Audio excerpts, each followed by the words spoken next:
everybody, welcome to another Making a Geek. I am Damien DiCarlo. Today's guest is a very talented comic book artist in the world of geeks and pop culture. His work with Marvel Comics includes issues of The Amazing Spider-Man, G.I. Joe, and Doctor Strange. Please welcome Randy Emberlin. Hey, how are you doing? Good. How you doing, Randy? Glad to be here. Glad to be able to share some stuff about comics and Absolutely. COVIDian in this COVIDian world that we live in. How are you doing, Randy? You and your family during quarantine? How have you been holding up? I'm getting old, so it's like I wear my masks, and I only go get groceries, and we've been sheltering in place we're in Oregon, so it's like I don't know. We started early, so it's been 6-7 months of sheltering, and I mean we've gotten out on some vacations, camping, and doing stuff like that, but we're pretty careful. It's like Judy's older than I am, and so we just trying to stay safe and working at home. I'm getting a lot of comic book stuff, so it's good. Camping sounds like a lot of fun. I didn't think of that. Around the outdoors. That's what we need to do. We need to get in touch with nature right now, I would say. Yeah, there were some of our favorite places, and we did it early enough before the forest fires. And of course, we're dealing with the fires. And before that, you had the riots going on downtown in Portland. Yeah, I know everybody thinks the city of Portland's on fire, it's burning up, but it was just a small area they kept, messing with over and over and over. And that went on for, it's still going on, I guess, in other parts, but, it's over 100 days or something like that. But it's aside from that, it's like Portland's okay. It's fine. You just get in the suburbs and stuff and it's all fine, Yeah. Yeah, it seems like the media tends to blow it up a little bit. So it's better to hear from someone that actually lives in the area. I know. We did our camping, I was going to say, or before the fires. So that was great because now it's like today is the first day of like air quality at 28. It's been like, 200-300 and you can't even go outside. You got to have the air conditioner on with multiple filters and windows closed. And I mean, it's been so bad. So yeah. This is good. I mean, it's a beautiful day. Yeah, I already exercised and everything, so it's great. There you go. Puts you back in the routine. Yeah. Now, Randy, thank you for being on the show, by the way. It's a pleasure. I'd love to talk comics. Sure. Tell us a little bit about yourself and your career with Marvel from the start. All right. Well, the good thing about comics for me, it started really early.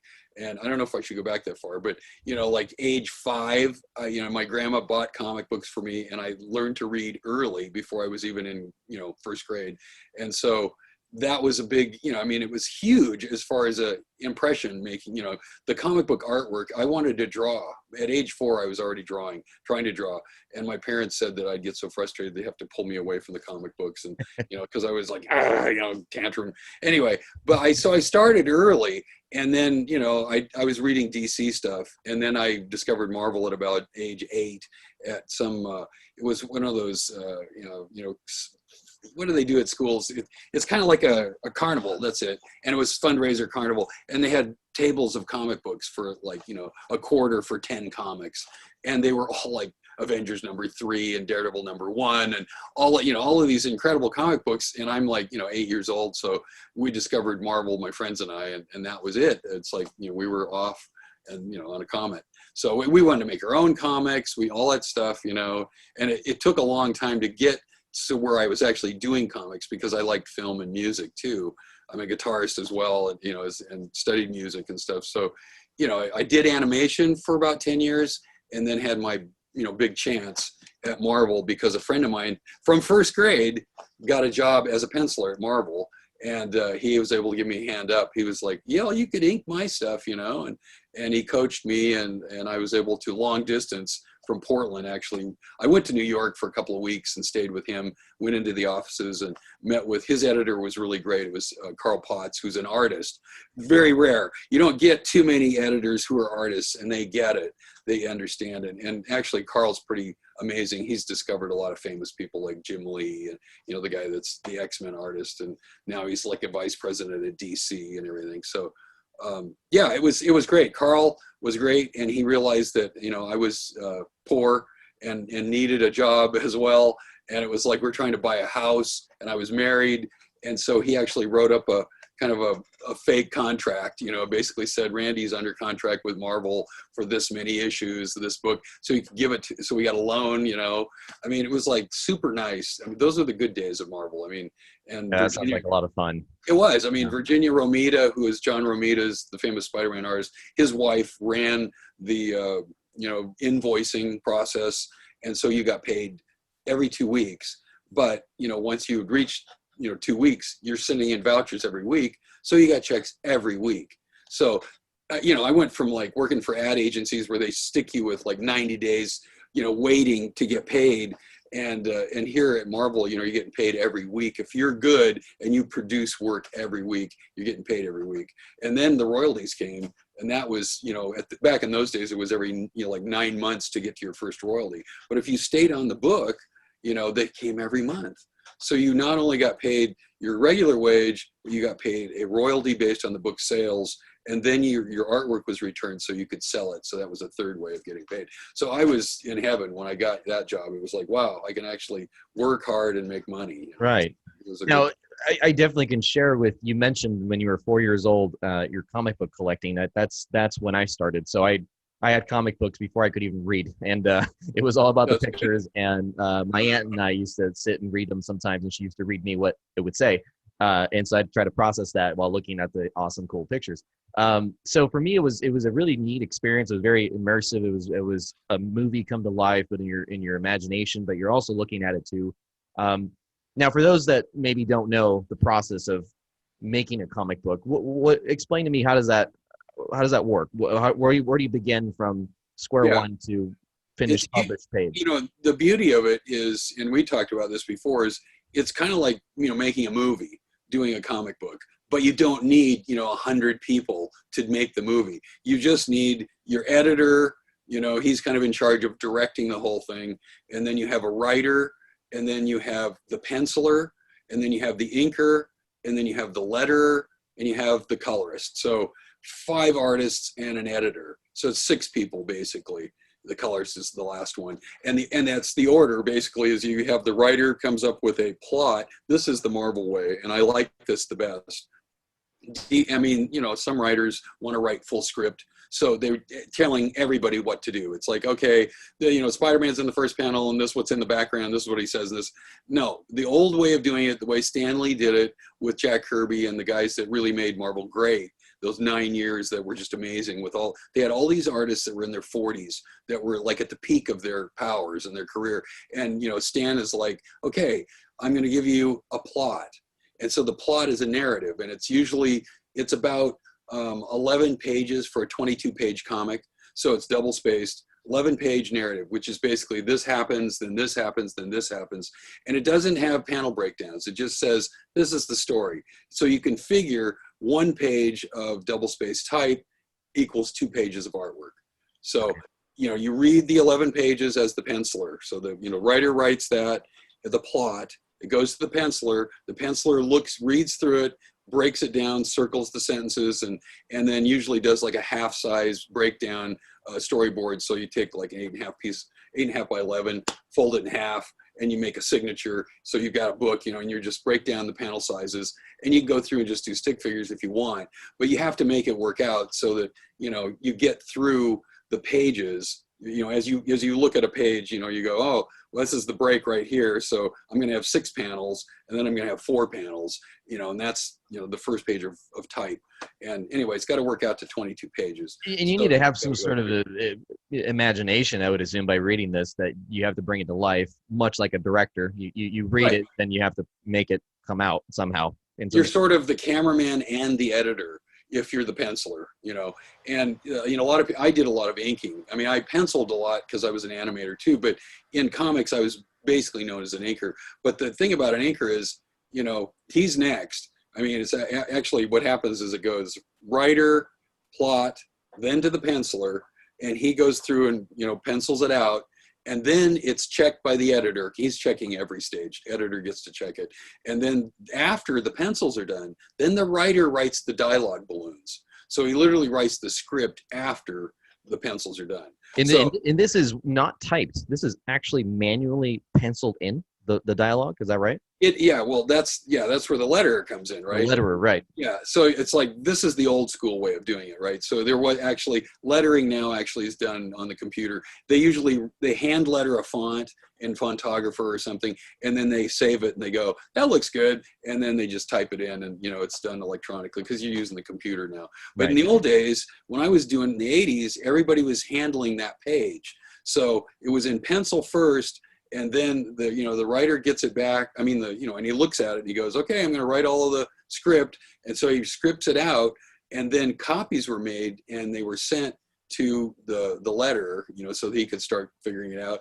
But it goes, from the pencils then go to the inker, who finishes the drawing. And as an inker, you're not just tracing it, you're actually adding a lot of stuff, details and shading and dimension and depth, checking things, correcting things.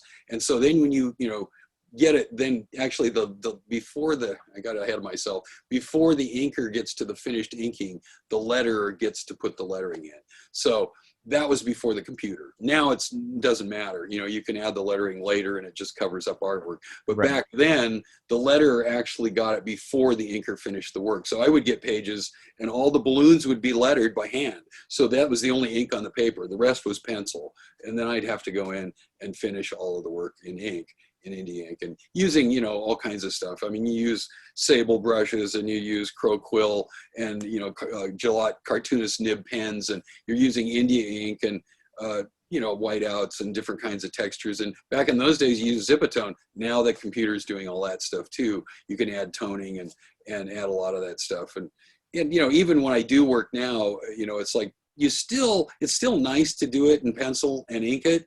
Some guys use tablets for all that stuff, but you can still pencil and ink it and scan it and then send it off, to the colorist and the letterer, and they can add their stuff in the computer. So that way you still get to do a piece of original artwork.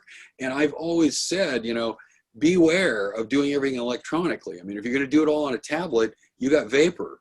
Like my pages from the 90s are worth thousands of dollars now because they're original pieces of artwork. Sure. And if I'd done it, electronically, all I'd have is prints, and nobody really cares about that. So, Right. if it was Now at this point in age, it's kind of it's hard to preserve the old comics. We're talking back. Let's just go back to the 40s. Yeah. They're falling apart. The ink is already. There's some sort of acidic reaction to the paper where it's burning through. I mean, once they're gone, they're gone. Those originals. Some of them are actually good because Indie ink it really does have that archival quality. It just depends on the papers. You're right. Some of the paper is bad. It yellows if you don't protect it, and that kind of thing. But, I've got this, like you were talking about, how's the process changed? When I was in the 80s, Marvel had this primitive coloring process that was all done with plates. And, literally there was a company, it was almost like Disney, a bunch of women with white gloves and like painting, ruby lith and cutting ruby lith. And you had like, the colors were primitive colors, like basic, primary colors with different, percentages, 25, 50, 75, and then they had to mix, the colorists had to do a sheet and actually give them instructions of what to do. It was totally primitive. So coloring came a long way when we hit the 90s and Photoshop came in, and then the computer could actually do sophisticated coloring. So that actually changed a lot of stuff. And the paper, it got better. Clay surface, slick paper, printing. We went to offset printing. It always used to be those newsprint. I can't remember, World Press or something did all of the comic books. I did thousands and thousands of, millions of comics. And now it's Ronald's up in Canada that prints most of the comics and the books and stuff. That's a huge print company. But, there was a period, or what I was going to say is, there was a weird period, and it was like they wanted to speed things up. And I think it was when Marvel went public on the stock market in like 91 or whatever it was, they wanted to speed things up. So instead of having the letter by hand the pages before the penciler got them, they just did overlays. They would send him a copy. He would do overlays of the lettering. They would shoot those as stats. You don't have stat misuse anymore, and then cut them out and paste them on. And you talk about, destruction of old artwork. I have pages like that, and they literally, with a waxer, pasted all of the balloons on the artwork, and those babies all turn yellow and fall off. I bet they did. So, Yeah. so yeah, and so, you know, I've got some in bags that I showed kids, and all of the balloons are falling off and they're turning yellow. And so, but that was only for a short period of time. Then they figured out how to do it all in the computer, and they got rid of the whole, actually letterers lost their job, and it ended up being just, you know, one company could do all of this lettering because it's just somebody typing and putting it in, you know, with one of the programs. So going into this day and age, when you started with Marvel and you were part of this amazing process of inking for one of the greatest comic book publishing companies, how long would a comic book generally take to be from start to finish and then It to be takes, published? yeah, it takes quite a while. They give us like 3 months of a lead time. So if we were starting a new book with #1, they would want us to have finished, I don't know, the first 3 issues before they even announced that they were going to release it. So because it takes, you know, everybody gets a couple of weeks. The writer gets a couple of weeks, the penciler gets a couple of weeks, the inker gets a couple of weeks. You know, probably the letterer got a week and the colorist got a week in those days. So what is that, 2, 4, 6, that's about 8 weeks. And, you know, and you build that in, there's always somebody screwing up or missing deadlines and getting sick or whatever. So you got to have that 3-month lead time, and then they release the first one and you're 3 issues ahead, and then it's, you know, you're working to try and stay ahead of the beat the Reaper, you know. It's like the stress is always there of trying to make Right. the deadlines, you know. So yeah. That was gonna be my next question to you. You know, with the type of job that you have doing sketching and art for comic books, sounds like a really fun gig, and for some it would even be a dream job. Yeah. But what are some of the challenges that come with the job? What are the struggles? And I You know, assume deadlines, but it's funny because, I mean, you know, I always wanted to be a comic book artist when I was a kid, and we made comics when we were in grade school, and a friend of mine had a printing press, and so when we were in middle school and high school, we still made comics. But I just thought, there's no way I'm going to move to New York and get to work in comics. And in the end, actually, I helped start Dark Horse Comics in Milwaukee, Oregon, which is like 3rd largest company. You know, they're right behind Marvel and DC, and Dark Horse, you know, is kind of does a lot of independent stuff, but they've got that right of first refusal on licensed products of Fox. So, you know, they've done Aliens and Predator and Terminator, and, I you know, all remember of all that. those. Yeah. Yeah, you know, they've got those things, and then they have all the Japanese stuff that they do, and they were one of the first to do it. So it was cool to be helping them start their company right after I got work at Marvel. So I was working at Marvel, but then I was also working at Dark Horse here, and, you know, I could drive there from where I live. It's like 30 minutes, you know, to get there. So, and I met Mike Richardson through a friend. So he's like owns it. So it's privately owned. So that's cool. So it's great to have, you know, like a big company here in Portland. So, I mean, that's when Marvel went chapter 11 in 96 or whatever, that's where I went, as I went to take refuge in Dark Horse and started working on Ghost Monthly. And anyway, you know, You worked on, to my knowledge, I remember you said Aliens and Predator for Dark yeah, Horse. I did, you know, like some of the, actually I did a bunch. I did with Chris Warner, who was the same guy. When I got my first job, it was for Alien Legion at Marvel, and that was an epic book. So that was a creator-owned book. It was like a side company where you get to keep your rights to the, you know, creation. And so they put it on slick paper, and it was really cool, but you didn't get any royalties or any benefits or anything from Marvel. So it was just like my editor owned the book, and he was like, I want you on this book. So it's cool. So, you know, and Chris was the penciler and I was the inker. So we worked on that, and I was pretty loyal to him, but he had these other books. So when I went to New York and visited Chris, it was like we went to the office every day, and we got offered Doctor Strange. So that was my first foot in the door of the actual Marvel mainstream books, was to do Doctor Strange. And we loved Doctor Strange when we were kids. I mean, that was like one of our top favorite books, along with, you know, Fantastic Four and Spider-Man and stuff. So we thought we could do something really special with that. And that's where we put a lot of our energy. And, you know, I mean, I pulled deadlines because I was working for other editors doing single issues of stuff because I'd want to do this or that. And, I remember I pulled a deadline once where it was like I did, you know, oh gosh, I know it doesn't sound like that many pages, but it seems like it was 15 pages in 38 hours. But I didn't sleep, And so when I was done, I just collapsed and slept for 16 hours or something like that. It was Yeah, just, I bet. those are the kind of things you don't want to do. And when you get older, it's like, you wake up and every bone in your body hurts, but Right. there's a lot of deadlines and a lot of pressure. So, but, I'm lucky that I was able to make the jump, with him to Doctor Strange. And then I got to do G.I. Joe. And then I eventually got to do Amazing Spider-Man. And, it's kind of who in some cases, but don't blow it. Like if you get your job, do not miss deadlines, do great work, and have people like you.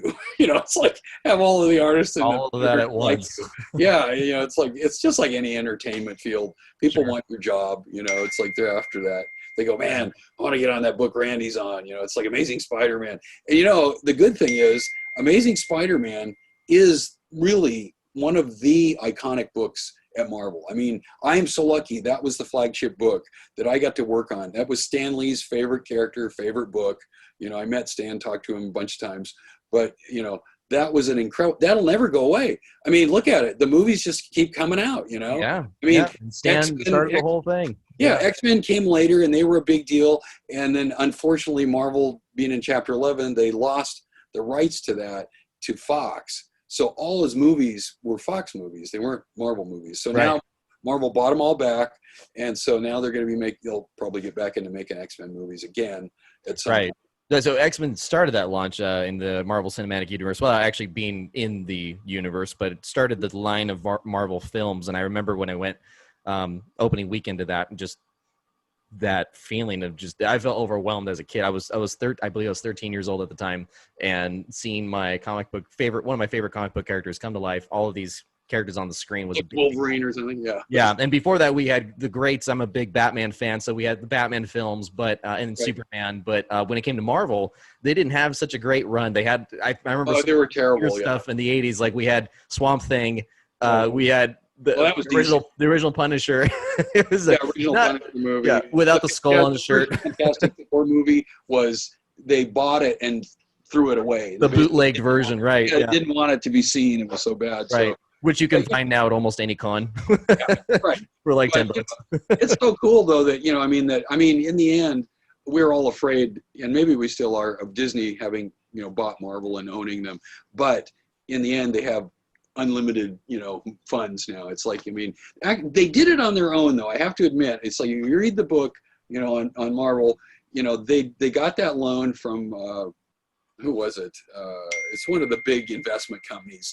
I can't even remember their name now. So, anyway, they got like 500 mil or something like that, and it was for 10 pictures or something like that, and they made Iron Man, and Jon Favreau directs it, and this thing makes like what, $1 billion or something. It's like they hit the home run on the first movie, and that was it. It's like, and then it was like, Disney's like, we can make some money on those characters, and iconic characters. Everybody shuddered to think what it was like, I'm sure, in Hollywood, what a comic book movie would be like after the failure of some of the latter of the Batman films.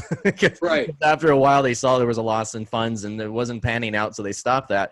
So to come back with another superhero movie, I'm sure was not embraced very well. Yeah, Spider-Man was taken away from Marvel too. That's Sony.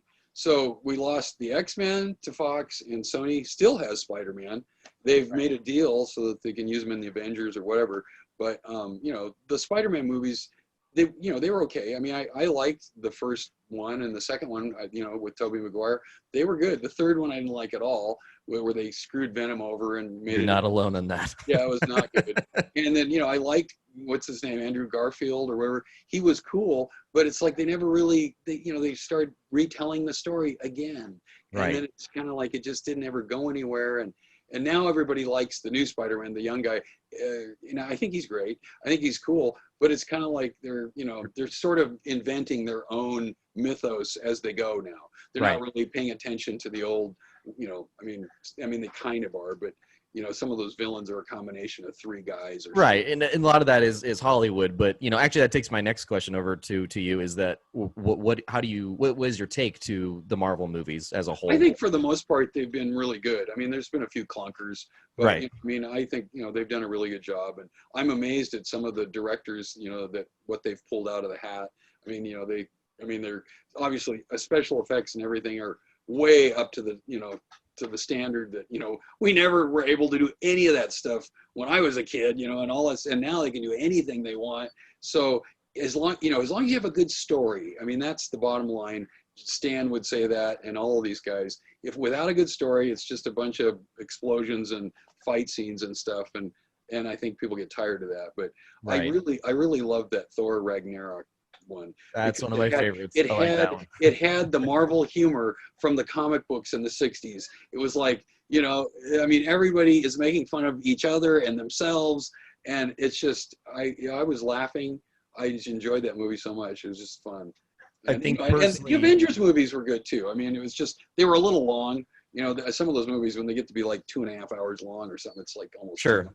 Yeah, they try to make it into a large epic, which, you know, it can be on its own. You don't need to stretch it too far. But personally, I feel that the films did well with capturing a brand new audience, because there was, you know, people like us that grew up with the original couple of first runs of these superheroes, and now we see kids in this day and age that never read the comics being introduced in a film format.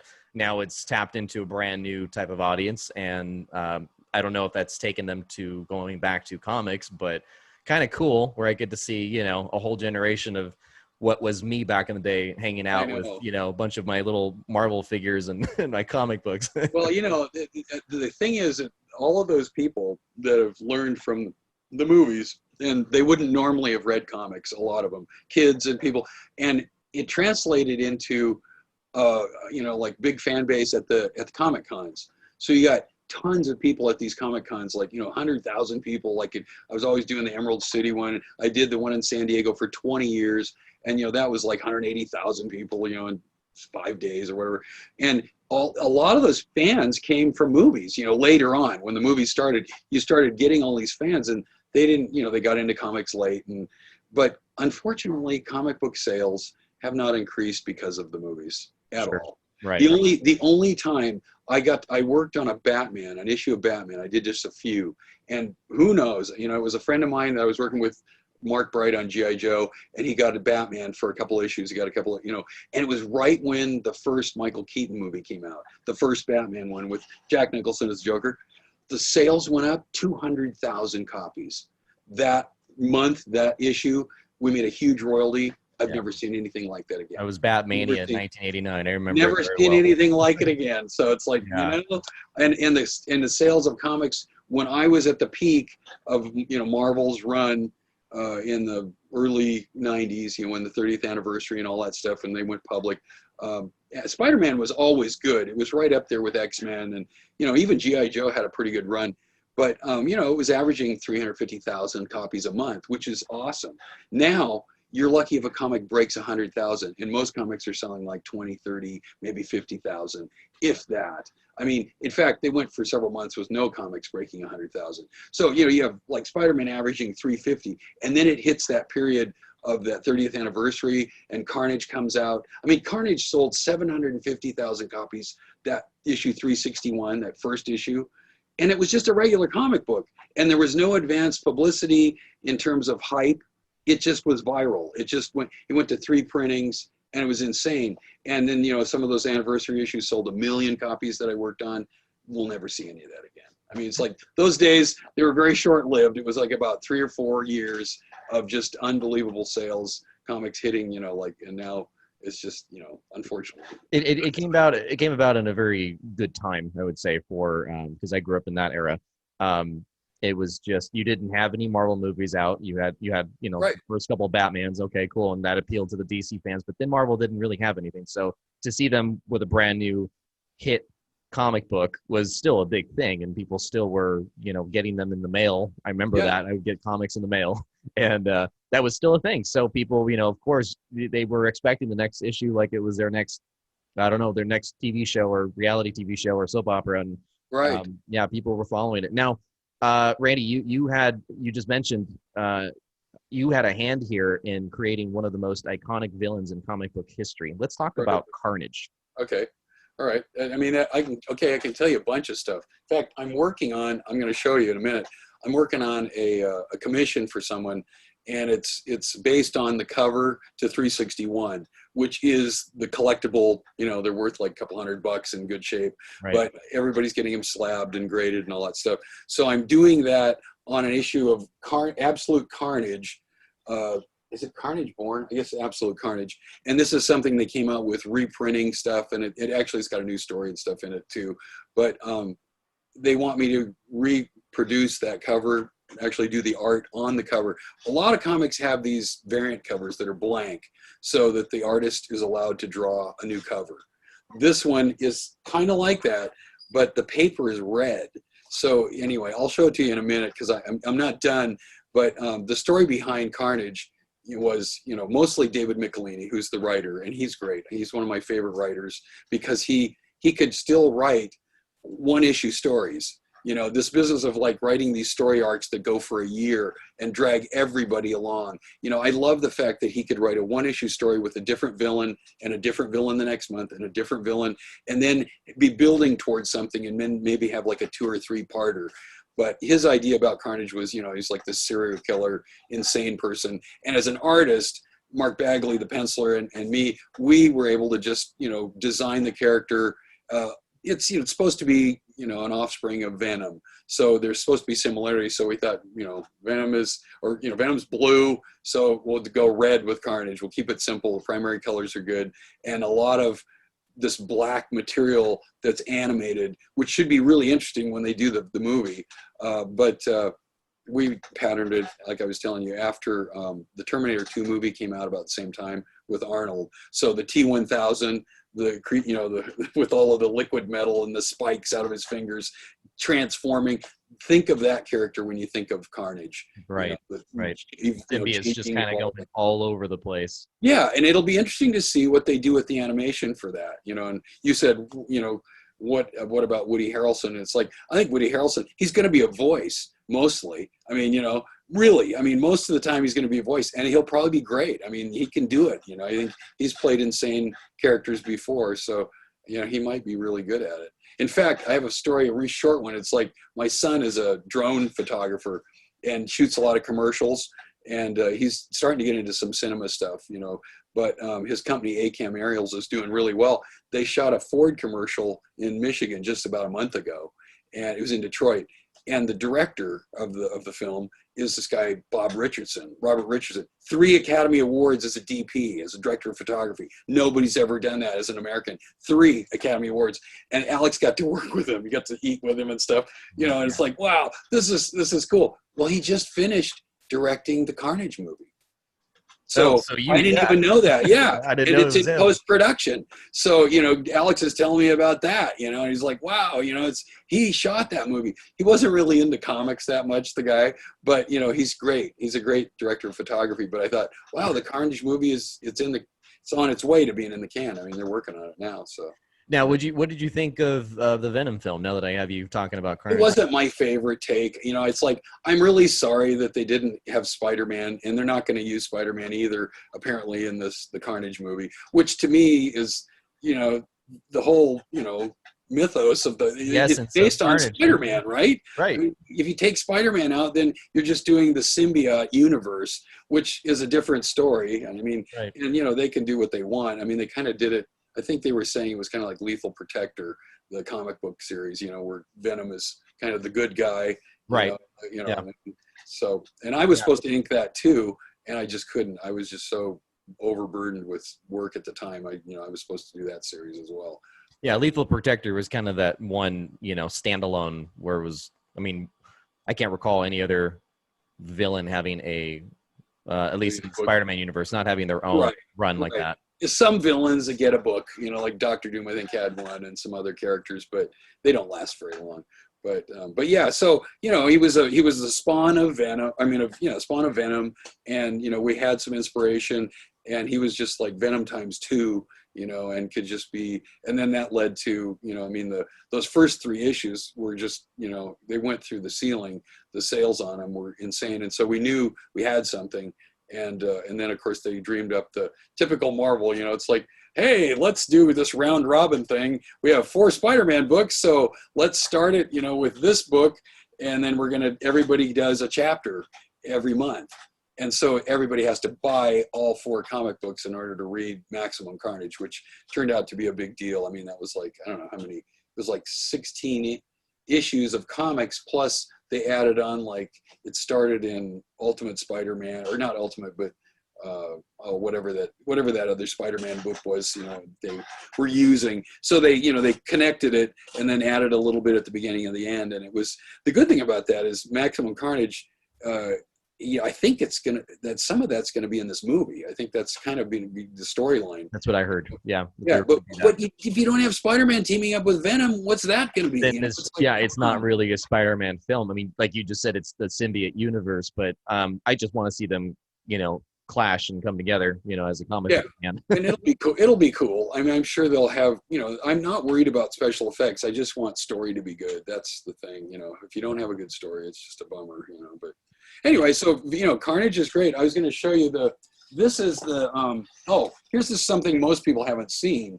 This is the first cover that we did for 361. So this is the first appearance of Carnage, and I put Carnage up here. It would be, the title would be Amazing Spider-Man, but it was rejected, and partly rejected by us and the editor for different reasons. But I saved it. I think it looks fantastic. I saved it. Should have been on there. And I colored it very simply, and then I got a call from Marvel. How many years later? 27 years later, or whatever. And this last year in March, and they go, "Oh, we'd really like to, have a scan of that, and we're willing to pay you for it. We want to use that as one of Marvel's gems and put it on a collector's classic type thing." Absolutely, yeah. So I did, and it was like, actually, it was the year before. It was in 2019, because that was the last year we did camps, and I said, "Marvel, I don't want." The guy who's in charge of it, I was like, "I don't want any money for it, but I do want you to support our camps for kids." And so they did, with tons of books, comp copies of brand new comics. And, DC was already on board, sending me a pallet of 36 boxes of books and comics and posters and buttons and, bookmarkers. And, it's like, and Archie did stuff, and then Dark Horse did stuff. So we had stuff from 4 different companies for our camps. And so it was good to get Marvel on board. Anyway, that cover was first.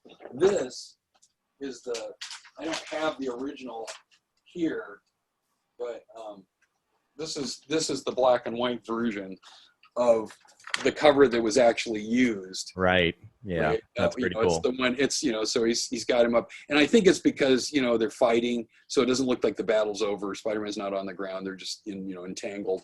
And then what I'm doing right now, is I'm doing this on this cover of this collectible book.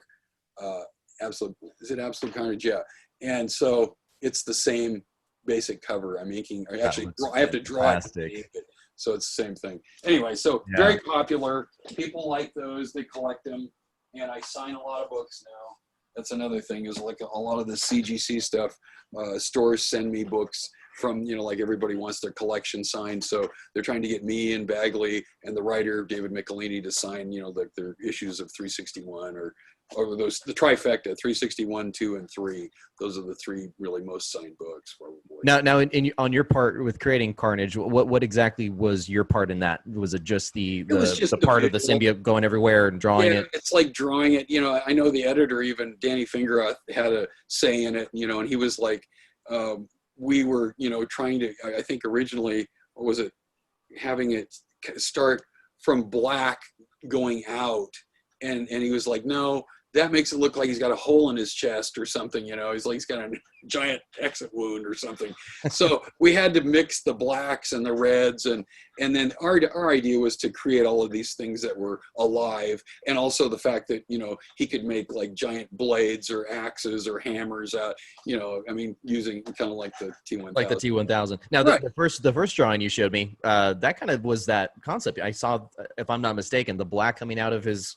Yeah, I know. It's true. Yeah, you're right. There it is. It's coming out. There it is. So it changed and evolved from that and became more, amorphous. It's just kind of like all over the place. And so, it depends on how you draw them, but it's different every time.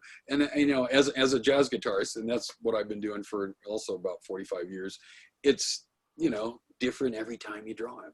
So that's what's cool. There's no real set pattern. You can kind of do jazz. You can kind of improvise on it. So how challenging was making and doing the Carnage series, the issues with Comic Code? Because I know that, his character is pretty sick. Dark. He's a serial killer.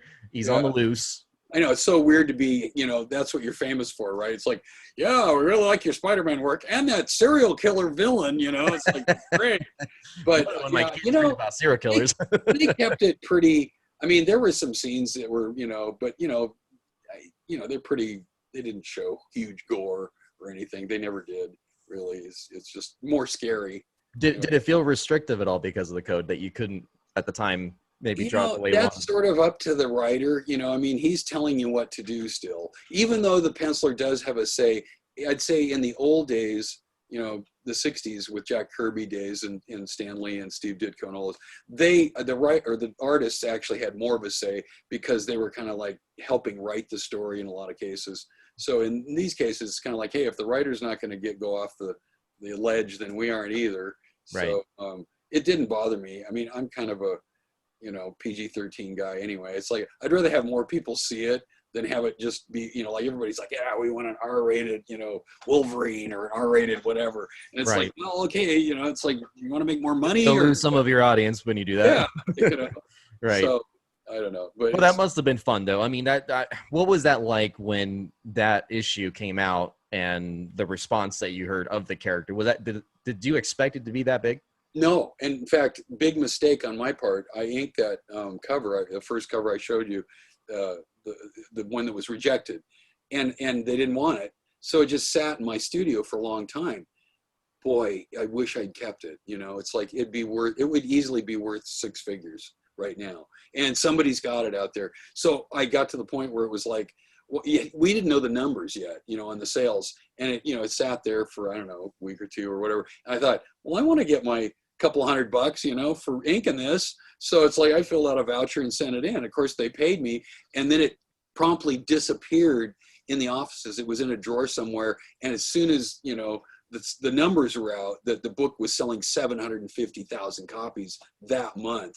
Of course, it took a couple of months to catch up. It was, it went viral. It was just like insano. And I remember Bagley called me, and he was like, well, Randy, he goes, I think we've made our mark historically on the comic industry now, and he was right. I mean, I get it's weird, but I mean, he was right. I mean, that was a big moment, it was like for Spider-Man, and Spider-Man's always good. I mean, he's always going to be around, he'll be, at least I hope so. Oh yeah, he's always going to be around. I mean, that was Stan's favorite, so I know that as long as Stan's image still is alive, I always love that when Stan would say that. It's just like, yes, Stan, your favorite character. I got to work on Amazing Spider-Man for 7 years, and so that actually it was not 7, but it was about 5.5 or 6, and then I got to do Web of Spider-Man for about a year and a half. So, yeah, but it was like 85 issues of Spider-Man books I worked on, so it was a lot. It was a lot of stuff. Now the evolution of Spider-Man, now that we're on this subject, has really just evolved since when you were drawing to now, character-wise, that parallel universes, there's different Spider-Mans. What do you think of all the expansion that it's gone through? It's hard for me to keep up. I mean, even when I was doing the book, I was concentrating on my book, and then I would read.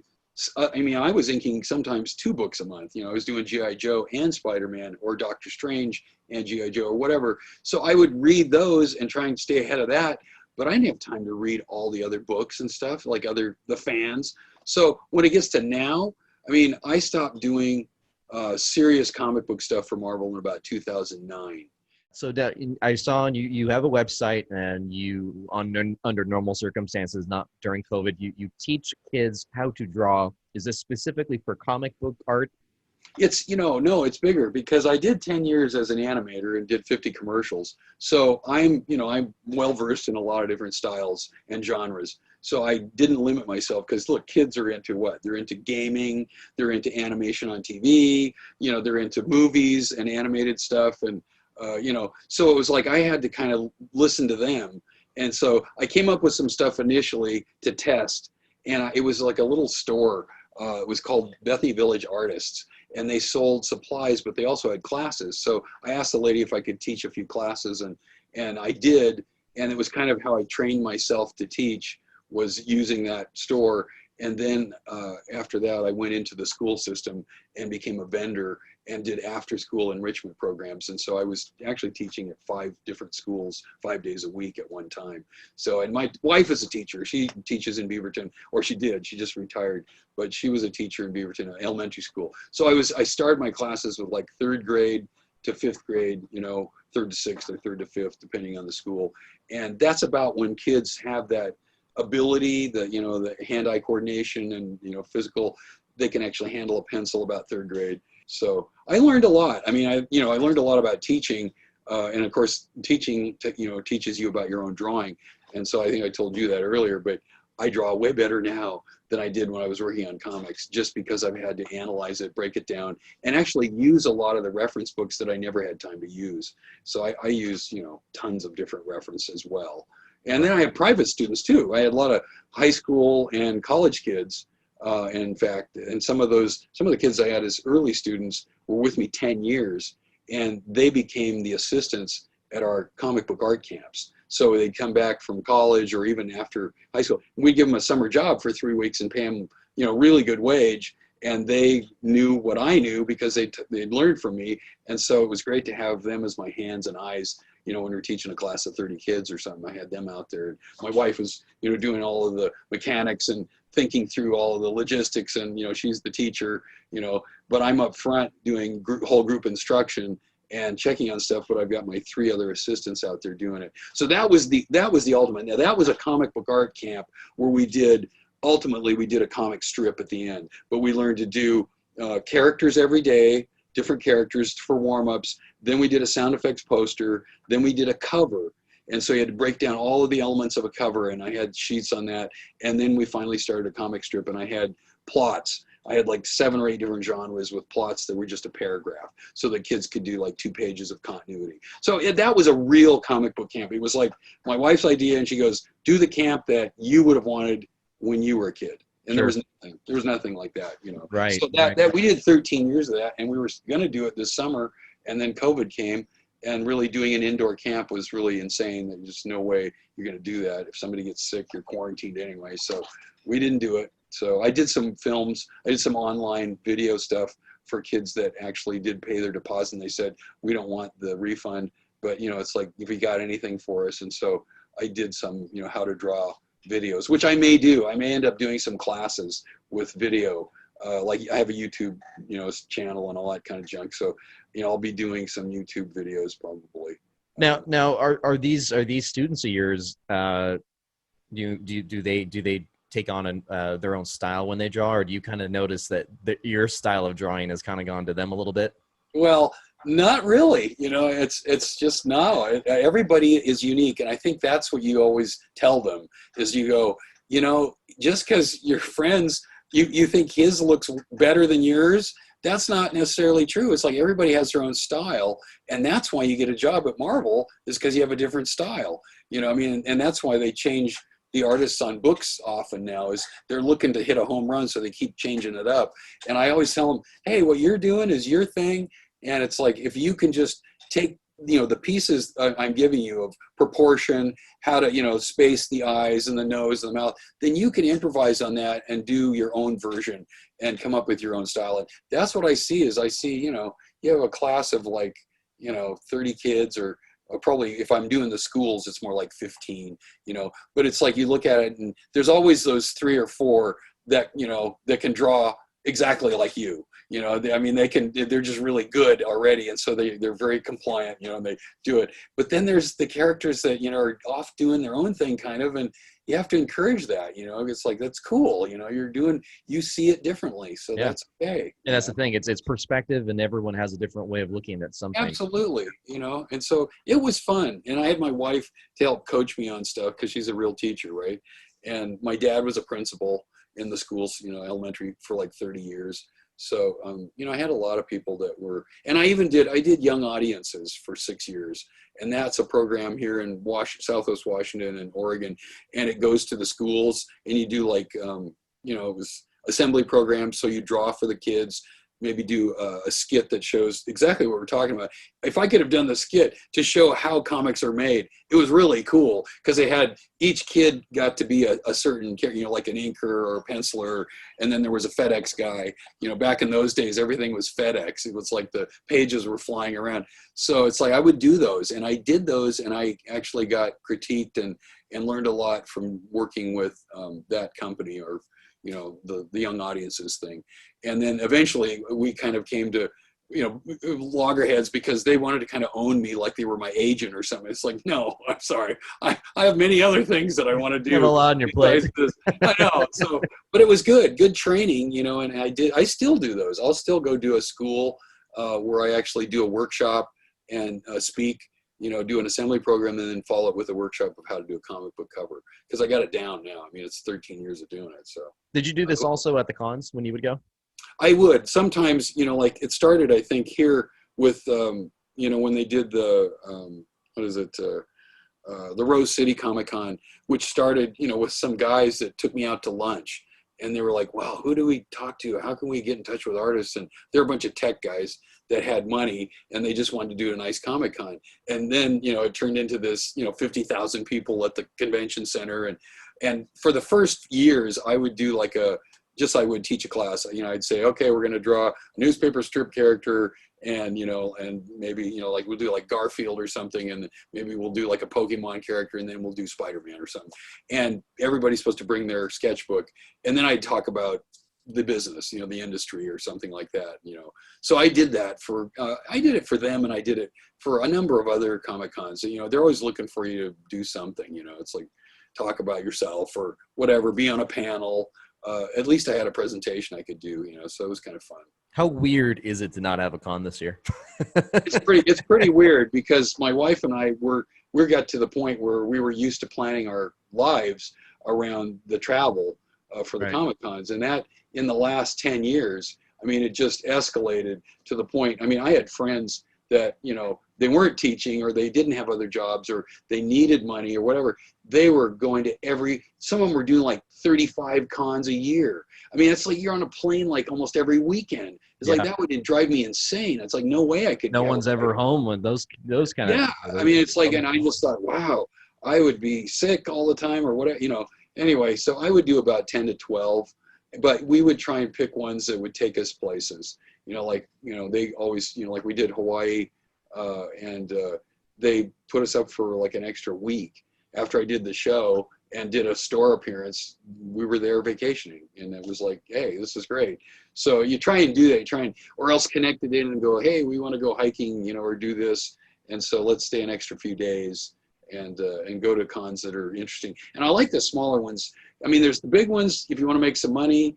In some cases, like obviously Emerald City is awesome and always has been great. I mean, I've done that one every year but the first year. So like 16 years in a row I did it, something like that, and missed the first year. And it was like, it's been, unbelievable, but it's intense. And, it's 3 days, 4 days? It's 4 days now. Yeah, I guess it really is. Yeah, it's 4 days, Thursday, Friday, Saturday, Sunday. And then that was canceled, and they tried to reschedule. But the little cons are really the fun ones, like Bellingham. The guy who does that was always a friend, and that's just one day, but he puts you up for like 3 days. And, it's a great town. It's got sailboats and eateries, and it's college, and you can go up and goof off. And, yeah, it's not as crazy as, say, San Diego. No, or Tucson. I went to the Tucson show. Tucson was great. Those people were great, I mean, and I had so much fun. I went out to that, where the studio was, Tucson Studios, or I think it's something other name, but it's where they filmed all the Westerns, I mean, literally all the TV Westerns and stuff were filmed there. And it was just like, I had a great time. So there's a lot of places, and Judy would travel with me in a lot of these, like, we went to Phoenix a bunch of times too, and Alaska, it was Anchorage. I'd never been there, I mean, it was great. Cool. I didn't know they had a con over there. Yeah, they were going to do it again this year. It's been their third year, I think, of doing it. So, yeah, you get used to going and doing, and all of your trips are canceled. And boy, that happened really fast. It was like all of a sudden with COVID, it was like, oops, I better get my credit and my money, and, cancel the hotel and the plane. And, a lot of times I was doing a new one in Vancouver, BC, or no, Victoria, BC. and it was that was going to be really fun because I like Victoria, and they had to cancel and all that stuff. So yeah, it's been sad. I mean, it's like, didn't get to go, and you don't see a lot of your friends and your fans, and you don't see the other editors and the artists. I mean, that's how I kind of keep my hand in, is doing the shows, and I get to see guys older than I am, at some of these shows. So it's kind of cool. Before we go, what do you see yourself doing project-wise that you'd like to do in the future? Or what are you currently looking forward to as far as your work? Yeah, well, I am improving, trying to improve my work, as I go along, and it's fun because I get challenged by stuff with people. And so drawing, and teaching, I probably will, since I started doing these YouTube videos for instruction, I'll probably come up with a class that may not hit until the end of fall, because apparently the way they're doing school here, there's not going to be in classroom stuff until November. They're going to reassess what's going on and decide whether kids can be in the classroom or not. But that may even be too soon. So I'm just going to go ahead probably, and my son is a great videographer, and he could probably help me put together some stuff and do a class and offer it. And I'll probably just, I won't be going to schools like I used to. I'll just offer it online to all the people who've taken my classes and taken the camps, and just start putting it out there, and maybe do like 8 sessions or 6 sessions or something like that. And then keep working on stuff. I mean, I haven't got, I'd like to retire in the sense that I'd like to spend more time on my music, than I have, I mean, I really enjoy playing, and I love supporting jazz musicians in Portland. So, I'm not looking to do a graphic novel right now like some of my friends are. They're like, oh, we're going to do Kickstarters, and we're doing this 50-page or 150-page graphic novel, and it's like, wow, that sounds like a lot of work, I think I'd rather play guitar, so yeah, I'm just, keep working on your art, keep in contact with fans. Probably shows will come back someday, I don't know, or else there'll be some weird, like they're doing all these virtual shows now, right? These comic ones online. It's like, I'm not really that interested in that. I don't mind doing a podcast or something like that where we get to talk about, but it's like, I don't know if I'm going to do a Comic-Con online. It just seems weird. That's a whole other thing. Yeah, I tried to watch a few panels and I was like, it's just not the same. I know, it's just not. But teaching is possible, and maybe with Zoom, because we're doing Zoom, I've got my private students, and some of them are older, like adults that are doing comic strips and stuff, and they want to continue. And I think Zoom is probably a good way to do that, because you can actually interact, one-on-one, look at what they're doing. They can show you, you can actually make comments. You can even have a couple of cameras, and whatever. And I might even do what my friend Aaron Lopresti, he's doing Justice League stuff, right? He's still working for DC. I think this is his last month, but he does Aaron Con. His name's Aaron Lopresti. So he's been doing that since March or something. And it's like he'll do his own Comic-Con, and he'll go, the first, 10 people to get, ask for commissions get free shipping or whatever. And then he'll draw on camera, for what, and work on commissions. And he actually does a live, day or two of doing, for a couple hours each day online or streaming or whatever. So who knows? Maybe I'll do a Randy Con, Emberlin Con or something. There you go. Yeah. The possibilities are still there. Even during COVID, we still find ways to do what we're doing. I'm still doing a podcast. You're still doing your work, and geeks can still find a way to unite. That's right. That's right. So I hope people enjoyed this and learned something and got something out of it. And, they can always find me, just my name, just randyemberlin.com. I've got my website, and that's got my email. So if they want to contact me, that's the easiest way. Just know my name and .com it. And how about on social media? Where can people? Oh yeah, it's at Randy Emberlin for like Instagram, and then what is it, Randy.Emberlin or something? At Facebook. It's like easy to find me. You're not going to be a guy that's hard to find. Trust me, Randy. No, it shouldn't be. I mean, it should pop up. So, and I'm accepting most friends right now on Facebook. Generally I look at them, check them out, make sure that, generally they have, like 15, 10 similar friends. And if they're into comics and they show, or they're artistic or in film or whatever, then I'm probably going to accept them as friends. I used to be a lot more like, I want to keep away from that. But really now I think it's probably a good idea to make a lot of friends like that. And Absolutely. Yeah. Well, so it's a good thing. but as for fans for me, you can find me at on Instagram at Damien_DeCarlo, also at Making a Geek _podcast. Randy, thank you so much. We wish you well with your family. Stay safe during quarantine. We can't wait to be back with you when this is all over at the con again, and we can go back to having fun. Well, thank you for inviting me. I really enjoyed doing it, and I hope it's a successful podcast. Absolutely. When there's geeks, there's always going to be a way. So don't forget to hit subscribe and that little bell to this channel for more cool content. Until next time, everybody, keep calm and geek out. Good night, everybody. Good night.